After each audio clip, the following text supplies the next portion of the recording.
শরিয়া আইনের ব্যাপারে ওটাও বলেছে কিন্তু যে আমরা শরিয়া আইনে বিশ্বাস করি না।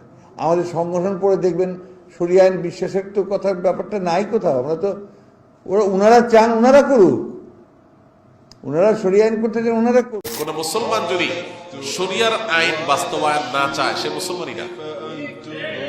আপনি যদি বলেন যে আমি শরিয়া চাই না, শরিয়া দ্বারা শাসিত হোক আমাদের দেশ বা আমি নিজে এটা চাই না, তাহলে আপনি নিজেকে মুসলমান দাবি করার কোন নৈতিক অধিকার নাই।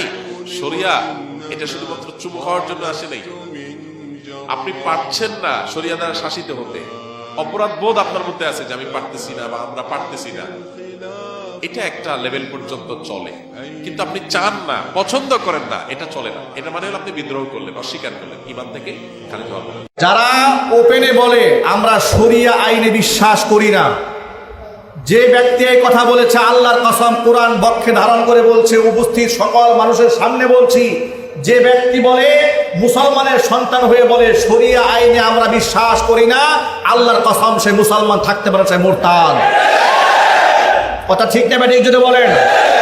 ওই মুরতাদের কাছে আমার জানতে ইচ্ছে করে এটা কি তার নিজস্ব বক্তব্য না তার দলীয় বক্তব্য। যদি তার ব্যক্তিগত বক্তব্য হয় তাহলে ব্যক্তিকে তওবা করতে হবে, আর যদি দলীয় বক্তব্য হয় তাহলে গোটা দলকে জাতির সামনে কান ধরে তওবা করতে হবে। যদি তারা এই বক্তব্য থেকে পিছপা না হয়, কোন মুসলমানের সন্তান তাদের সাথে ন্যূনতম রাজনৈতিক সম্পর্ক রাখতে পারে না। কারণ কোন মুসলমানের সন্তান শরিয়া বিশ্বাস করি না এ কথা কুফরি। এই কুফরির মধ্যে মুসলমান থাকবে, আল্লাহর কসম সে আবু জেহেলের নাতিপুতি ছাড়া কিচ্ছু হতে পারে না।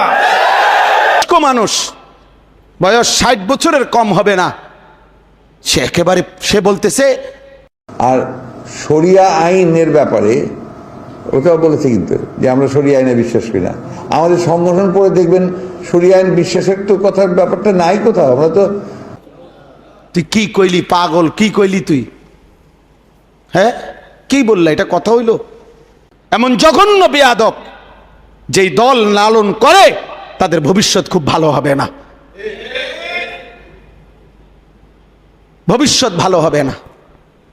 এই নাফরমান সে নিজেকেও ডুবাবে, তার দলটাকেও ডুবাবে শেষ পর্যন্ত। আশ্চর্য।